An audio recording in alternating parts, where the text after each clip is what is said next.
ब्रेकनंतर बुलेटिनमध्ये आपल्या सगळ्यांचं पुन्हा एकदा स्वागत आणि काही महत्त्वाच्या बातम्या पाहूया। राज्य सरकारनं 8 सप्टेंबरला मुंबईत सुट्टी जाहीर केल्यामुळे 10 सप्टेंबर संध्याकाळी 6 वाजेपर्यंत 11वी प्रवेशासाठी मुदतवाढ देण्यात आली आहे। माध्यमिक उच्च माध्यमिक शिक्षण विभागाचे संचालक डॉक्टर महेश पालकर यांनी ही माहिती दिली आहे। 11वी प्रवेशासाठी 19 सप्टेंबरपर्यंत 13,064 विद्यार्थ्यांचे प्रवेश ओपन टू ऑल अंतर्गत विशेष फेरीमध्ये निश्चित केलेत। कॅप फेरीसाठी एकूण 12,090 विद्यार्थ्यांचे प्रवेश झालेत। तसंच व्यवस्थापन कोटा अल्पसंख्याक कोटा या अंतर्गत 974 इतके विद्यार्थ्यांचे प्रवेश झाले।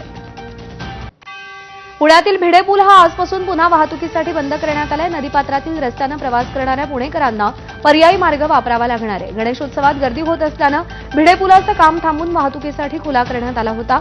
मेट्रोच्या पादचारी मार्गासाठी पूल बांधण्यात येत असून त्याचं काम आजपासून पुन्हा सुरू होणार आहे। दरम्यान भिडे पूल बंद असल्यामुळे नागरिकांनी संभाजी पूल, महर्षी विठ्ठलरामजी शिंदे पुलाचा वापर करण्याचं आवाहन करण्यात आलंय।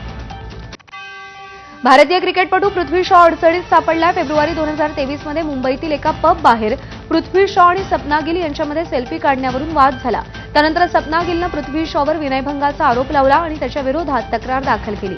या प्रकरणी पृथ्वी शॉला अटकही झाली होती। या प्रकरणी कोर्टात सुनावणी सुरू असून नुकतंच मुंबई हायकोर्टानं पृथ्वी शॉला 100 रुपयांचा दंड ठोठावलाय। सपना गिलनं केलेल्या याचिकांवर वेळेत प्रतिसाद न दिल्यानं त्याला दंड ठोठावण्यात आलेला आहे।